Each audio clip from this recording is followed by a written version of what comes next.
My name is Juliet Carver. I'm 29 years old. And up until 3 weeks ago, I thought I was about to marry the love of my life, the kind of love you trust because it's been there through exams, job changes, rent renewals, and the quiet Tuesday nights that don't make it onto Instagram. I'm a software engineer at a mid-sized tech company, the kind of job where people assume you're cold because you like clean logic and predictable outcomes.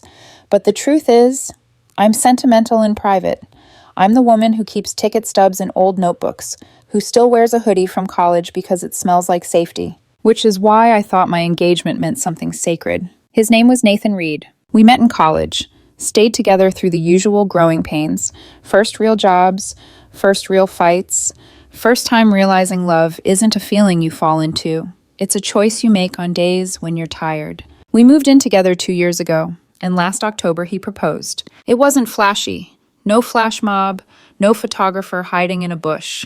It was just us on a hiking trail before sunrise.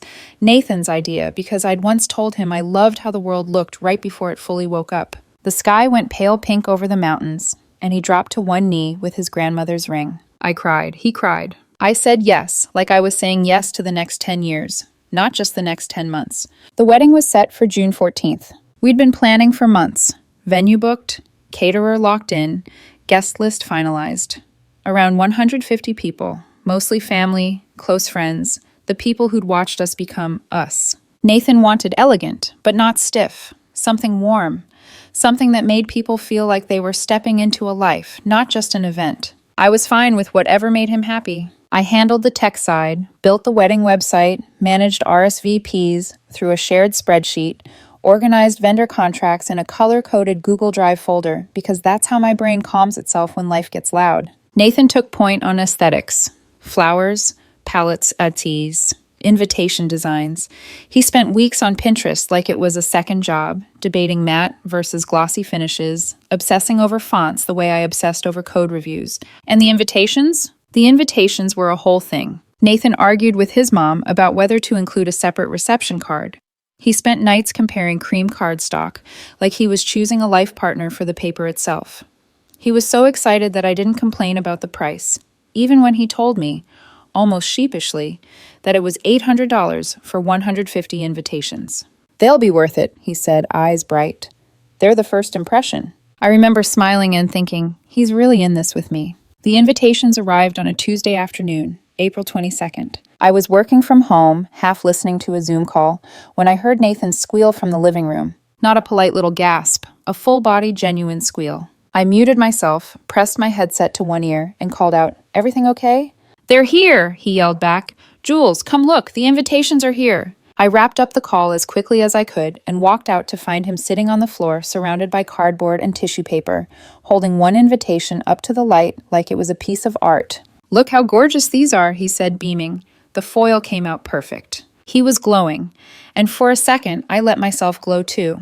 Because this is what it's supposed to feel like, right? Two people building something together. A shared future that looks real enough to hold. I sat down beside him and picked one up. The design was beautiful, exactly what he'd wanted. Elegant script, cream cardstock, gold foil lettering that caught the light with every tiny movement, like the invitation was breathing. Our names were at the top, except something was wrong. The top line read, "Nathan Reed and Sienna Monroe request the pleasure of your company." I blinked, once, twice, like my brain was waiting for the letters to rearrange themselves into something that made sense. But they didn't. Sienna Monroe, not Juliet Carver. Sienna Monroe was his ex-girlfriend from college. They dated for 2 years before he met me.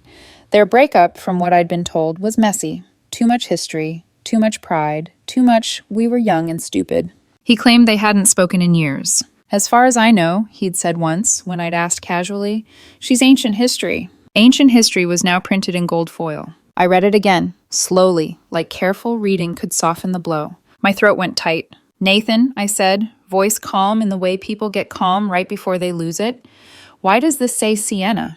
He looked at me. Then he looked at the invitation. And for a split second, just a flicker, I saw something cross his face. Not shock, not horror, something else. Calculation. Like he was deciding which version of himself to show me. Then he laughed. Not a nervous laugh, not a "oh my god, this is insane" laugh. A real laugh, dismissive, almost amused. "Oh my god," he said, covering his mouth like he couldn't believe it.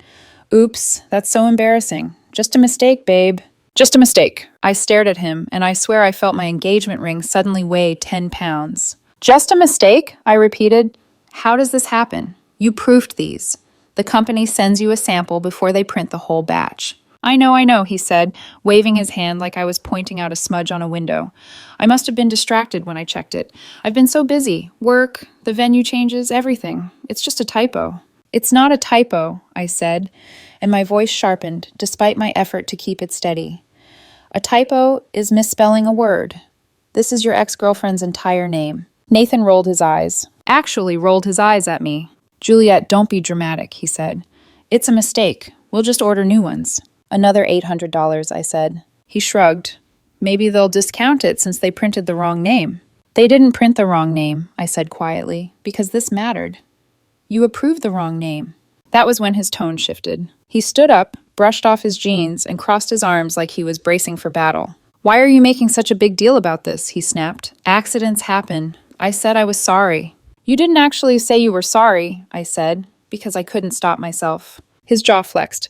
Well, I am sorry. There, can we move on now? I looked down at the pile of invitations on the floor, 150 of them, all announcing Nathan's wedding to Sienna instead of me. And he was treating it like I'd found a typo on a grocery receipt. Something in me went cold and quiet. I stood up, grabbed my phone and keys, and headed for the door. Where are you going? He called after me.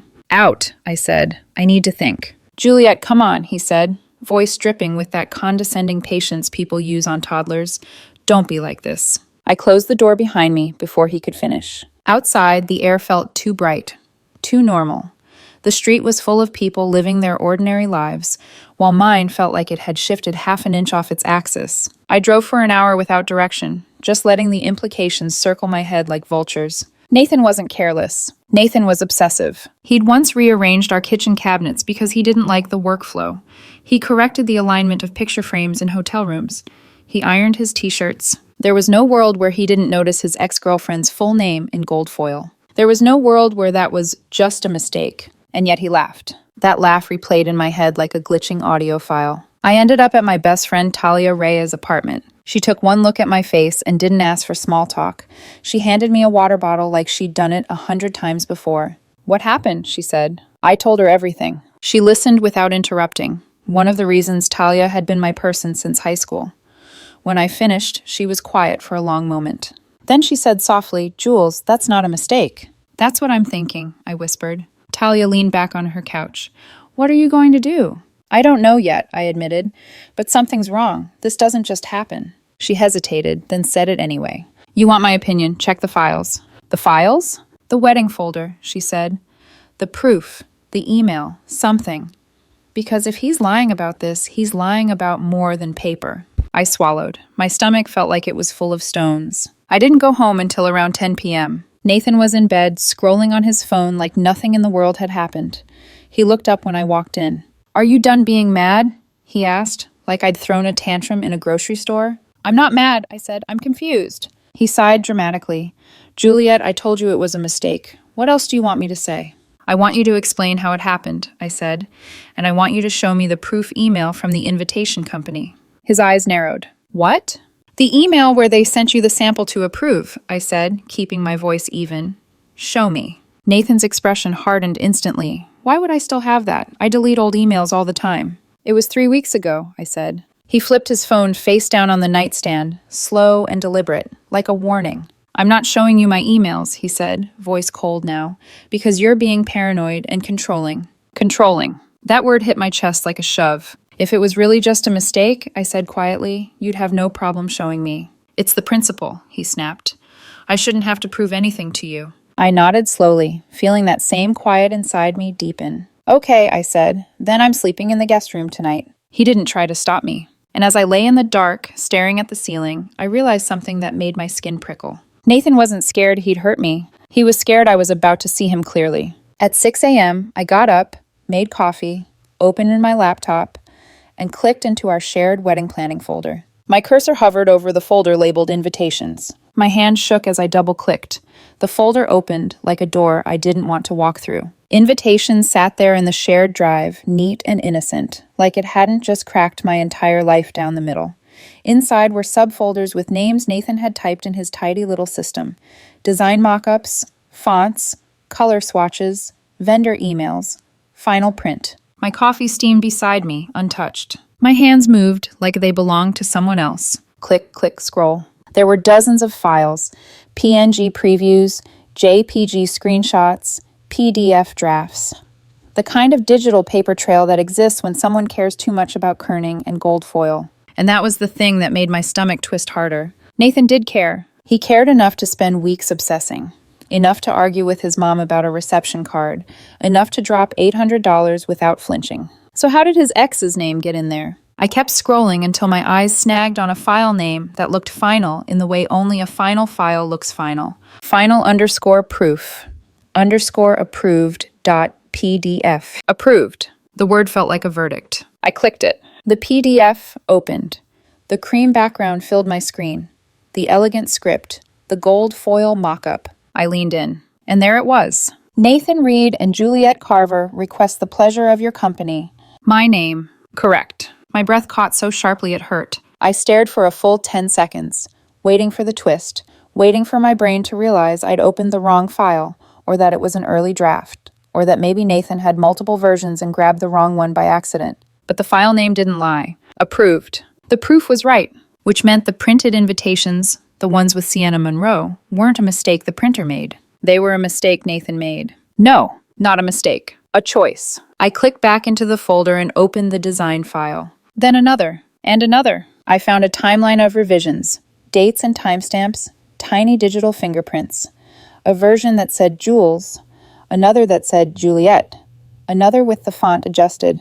Then the newest one. The last modified date made my blood go cold. It was after the approval. And the name on it? Sienna Monroe. My coffee had gone lukewarm, but my skin felt hot, like my body was trying to burn the truth off my bones. This wasn't careless. This was deliberate. A test? A prank? A sabotage? A confession he didn't want to speak out loud? I sat there staring at the screen until the world narrowed down to one thought. He did this to me on purpose. Behind me, I heard the bedroom door creak. Footsteps. Nathan's. Why are you up so early? He mumbled, voice still thick with sleep. I didn't answer. He walked into the kitchen, then stopped when he saw me at the table, my laptop open, my posture rigid. His eyes flicked to the screen, and I watched his face change in real time. Not confusion, not surprise. Recognition, like a man who walks into a room and sees the evidence bag sitting on the table. What are you doing? He asked too quickly. I rotated the laptop toward him. I found the proof, I said. My voice sounded calm, but there was a tremor under it, like thin ice about to crack. The approved proof has my name on it, the correct one, which means you changed it afterward. Nathan stared at the screen. The color drained from his face so fast it was almost dramatic. Then his mouth opened, closed, opened again. I must have, he started. Don't, I said quietly. Don't do that. Don't throw a random sentence at me like it'll erase what's on my screen. He blinked hard, like he was trying to wake himself into a different reality. Maybe I opened an old file, he said, grasping for it. You know how the folder is. There are like a million versions. It could have... Stop lying, I snapped, the ice finally cracking. He flinched. That flinch would have meant something to me yesterday. Today it just confirmed he knew he was caught. I'm not lying, he insisted, but his voice was weaker now. Yes, you are, I said. You've been lying since the invitations arrived. Just tell me the truth. Why did you put Sienna's name on our wedding invitations? Nathan stood there with his arms hanging at his sides like he didn't know what to do with them. I watched his face cycle through emotions. Panic, anger, calculation, that same flicker of choice, before he landed on something sharp and defensive. Because I wanted to see if you'd even notice, he burst out. The words slammed into the room. I stared at him. What? He stepped closer, voice rising like volume could turn insanity into logic. You've been so checked out, Juliet, he said. I've been planning everything by myself. You barely ask about anything. You just nod and say whatever makes you happy, like you're doing me a favor. My mouth went dry. That's not... So yeah, he cut in, eyes flashing. I changed the name to see if you cared enough to actually pay attention. And surprised you noticed. Congratulations. I couldn't move for a second. Because it wasn't just the accusation. It was the fact that he said it like it made sense. Like he was proud of himself. You... I exhaled, slow, trying to keep my voice from shattering. You put your ex-girlfriend's name on our wedding invitations as a test. He didn't deny it. He didn't apologize. He just stood there like he was waiting for me to accept the premise. That's psycho, I said, and my voice cracked on the last word. That's not a test. That's manipulation. Nathan scoffed. Of course you'd call it that. You always make me sound like the villain. Because you're acting like one, I said, and I could feel tears threatening, but anger held them back like a dam. I've paid for half of everything. I built the website. I've been to every venue meeting, every tasting. But you're not excited, he shot back. You're just present, like a roommate who happens to be getting married.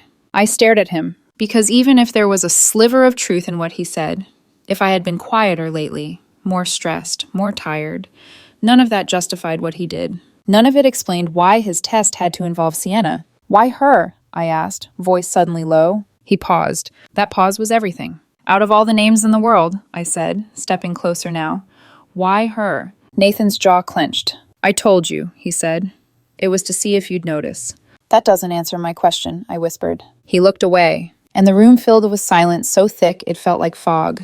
I felt something inside me settle, quiet and final. Because if he had an innocent answer, he would have said it. If it was random, he would have laughed and said, I don't know, I just typed the first name that came to mind. But he didn't. He couldn't. Because the first name that came to mind wasn't random. It was the one he still carried. I closed my laptop gently, like I was ending a meeting. Then I stood up and walked to the bedroom. Nathan followed, voice sharpening with panic now. Jules, wait, what are you doing? I pulled a suitcase from the closet. He froze. No. I started packing like I was moving through muscle memory. Jeans, sweaters, chargers, toiletries, the basics. The things you grab when you don't know if you're coming back. Juliet, he said softer, trying to change the tone. Come on. I messed up. It was stupid. I didn't think you'd take it like this. I laughed once, flat and humorless. You didn't think I'd take it like what? I asked. Like I don't want to marry someone who turns my life into a mind game? His eyes flashed. That's not fair. I don't care if it's fair, I said, zipping the suitcase. I care if it's healthy. And this? I gestured vaguely, the whole air between us. This isn't. He stepped closer, reaching for my arm. I moved back. Don't, I warned, and he stopped like my voice was a wall. I'm sorry, he said quickly.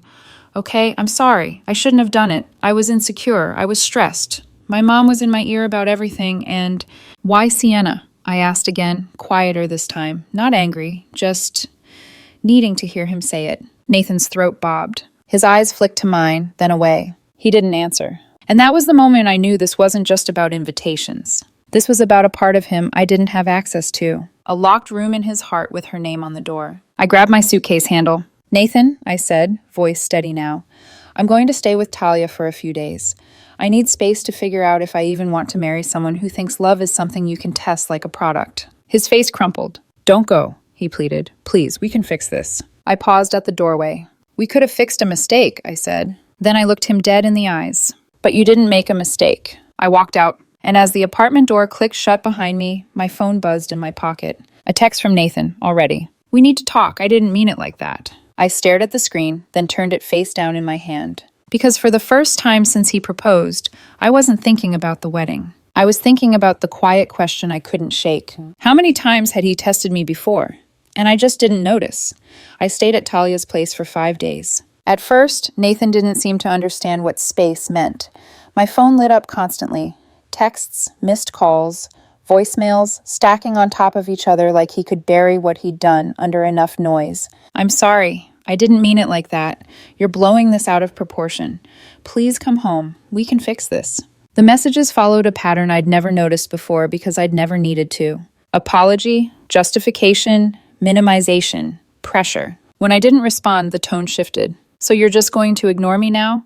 I guess I overestimated how strong you are. This is exactly what I was afraid of. You running instead of talking. I muted the thread. Not blocked, not yet. I needed to see who he was when he didn't think I was listening. Those 5 days were the quietest my life had been in months. Talia didn't push. She brought me coffee in the mornings and let me sit on her couch in silence, staring at nothing like my brain was buffering. At night, when she thought I was asleep, I heard her moving around softly, checking on me without checking on me. On the 3rd day, something clicked. I wasn't angry. I was alert, like my body had finally accepted that the danger wasn't loud.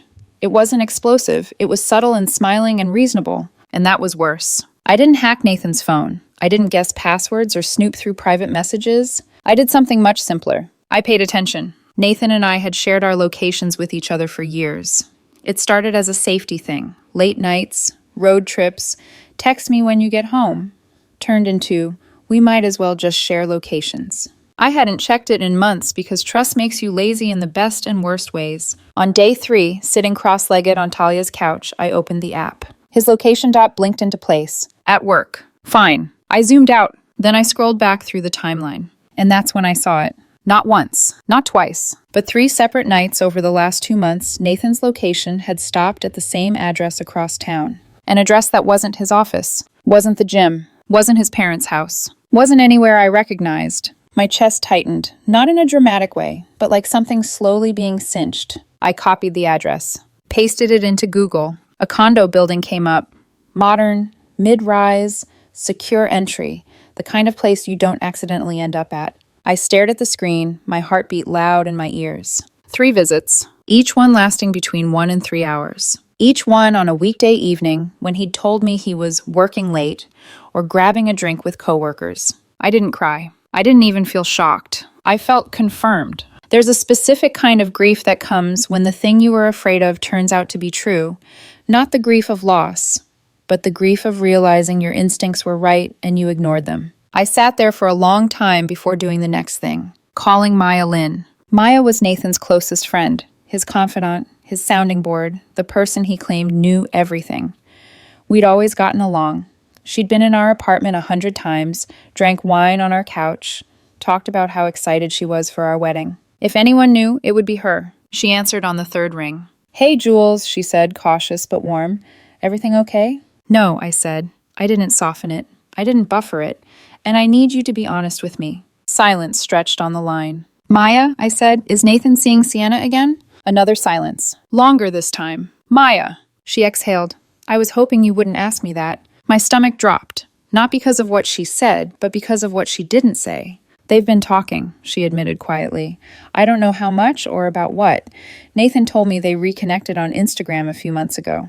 "Reconnected," I repeated. "He said it was friendly," she rushed on. "Just catching up. Closure stuff. I told him it was a bad idea." My hand tightened around the phone. "Has he seen her in person?" I asked. Another pause. "I think so," Maya said.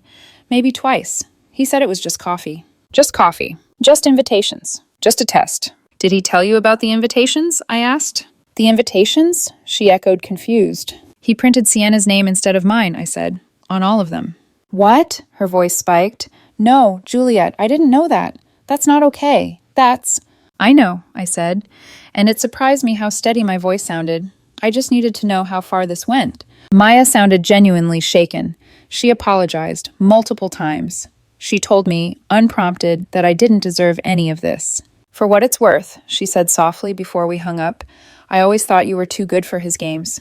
I just didn't realize how bad they'd gotten." When the call ended, I set my phone down and pressed my palms into my eyes. Not because I was crying, because my head hurt from holding everything in. That night, I called my mom. I told her everything, from the invitations to the proof file to the condo across town. She didn't interrupt. When I finished, she was quiet for a long moment. Then she said gently, "Honey, if you're having doubts like this before you're even married, imagine what it would feel like after." I closed my eyes. "I know," I whispered. "You don't have to be strong," she added. "You just have to be honest with yourself." That was the moment I made the decision. Not in anger. Not in heartbreak. In clarity. On the 6th day, I went back to the apartment. Nathan was there, pacing like he'd been waiting for a verdict. He looked exhausted, dark circles under his eyes, hope clinging to him like a bad habit. "Thank God," he said when he saw me. "Can we please talk?" "Yes," I said. We sat on the couch, the same couch where we'd planned our honeymoon, the same couch where he'd laughed off my shock like it was nothing. He launched into a speech he'd clearly rehearsed, how he knew he messed up, how he'd been feeling insecure, how reconnecting with Sienna had been a mistake but meant nothing, how he loved me, how he wanted to move forward and make this work. I let him finish. I didn't interrupt once. Then I said very calmly, "I'm calling off the wedding." The color drained from his face. "What?" he whispered. "I can't marry you," I said. "I don't trust you." But I explained, "It's not just the invitations," I cut in. "You lied to me. You tested me. You reconnected with your ex behind my back and then tried to make me feel crazy for noticing." Tears welled in his eyes. Please don't do this. I love you. I looked at him, and for the first time, I saw the difference between love and comfort. I don't think you do, I said softly. I think you're comfortable with me. I think you like the life we built, but I don't think you're in love with me. He sobbed. I felt bad. I'm not heartless. But beneath the sadness, there was something else. Relief. Like setting down a weight I didn't realize I'd been carrying. I'll handle canceling everything, I continued. I'll talk to the vendors. We'll split whatever deposits we lose. I'll move out by the end of the month. Oh, Juliet, he said desperately, please. We're done, I said. And this time I meant it. Nathan didn't scream. He didn't throw anything or storm out or collapse dramatically onto the floor like people do in movies. He just sat there, staring at me, like I'd knocked the air out of his lungs. For a moment, I almost felt sorry for him. Almost. Juliet, he whispered, like my name alone might pull me back into place. You're really doing this? Yes, I said. My voice didn't shake. That surprised me. I am. He rubbed his face with both hands, dragging them down slowly, like he was trying to wipe the reality off his skin. I told you it meant nothing, he said hoarsely. Sienna didn't mean anything. I chose you. You chose me after you tested me, I replied. After you lied. After you tried to make me feel dramatic and controlling for noticing something that would have humiliated me in front of 150 people. He looked up sharply. That was never my intention. But it would have happened, I said, if I hadn't caught it. Those invitations would have gone out. People would have shown up thinking you were marrying your ex. His mouth opened. Closed. He had no answer. You don't get credit for stopping something terrible when you're the one who set it in motion, I said. Tears finally spilled over. He reached for me instinctively, like muscle memory was stronger than logic. I stood up. That was the boundary. I'm not doing this to punish you, I said, softer now. I'm doing it because I don't feel safe building a future with someone who treats my trust like a variable. He broke down then, really broke. Crying, apologizing, promising therapy, promising transparency, promising anything he thought might work. I listened. I let him finish. Then I picked up my keys. I'll come back for the rest of my things this weekend, I said. Please don't text me unless it's about logistics. When I left the apartment that night, I didn't feel empowered or triumphant. I felt hollow, but hollow is still better than trapped. Canceling the wedding was surreal. Vendor calls where I said the words were calling it off, like I was ordering takeout. Some were sympathetic, some were awkward. One coordinator paused and said, "Better now than later, honey. Trust me."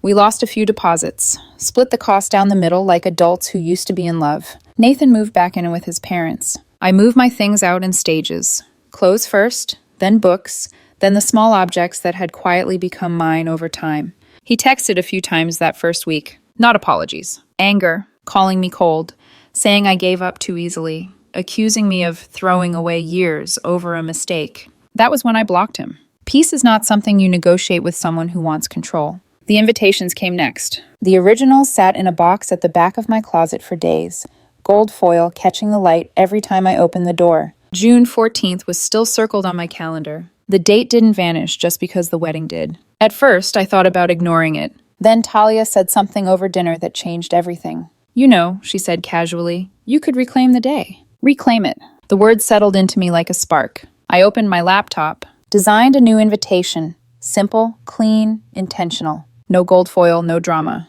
Just text. Juliet Carver invites you to celebrate being single and thriving. June 14th, 7 p.m. Backyard BBQ. Drinks. Music. Zero relationship drama. RSVP for good vibes only. I sent them to my closest friends and family. Most people loved it. My cousin texted laughing emojis and said, iconic. My mom called, worried I was masking pain with humor, but even she admitted it was kind of brilliant. The RSVPs came in fast. 47 yeses in the first week. Talia volunteered to help with decorations. My brother offered to DJ. Someone claimed the grill. It started to feel less like a joke and more like a beginning. The best part came 2 days later. Nathan's mom called. I didn't answer. She left a voicemail. Juliet, this is Patricia, she said, voice tight with emotion. I wanted to say how sorry I am. Nathan told me what happened, and I'm mortified, truly. I sat on my bed, listening. You deserve better than that, she continued. And for what it's worth, I always liked you. I hope you find someone who treats you with the respect you deserve. Then, after a small pause, her voice softened. And I have to admit, your invitation made me laugh. Good for you. I saved that voicemail. listened to it more times than I'll ever admit. I heard through mutual friends that Nathan and Sienna are officially together now. They deserve each other. As for me, I'm doing okay. Better than okay, actually. I'm back at the gym. I picked up rock climbing again. I started therapy, not because I'm broken, but because I want to understand why I almost married someone who thought love was a test. Turns out dodging a bullet doesn't feel heroic in the moment. It feels like grief, then relief, then freedom. The party's in 2 weeks. 47 people. Backyard lights, music, laughter. And for the first time in a long time, I'm not bracing for the other shoe to drop. I'm just living.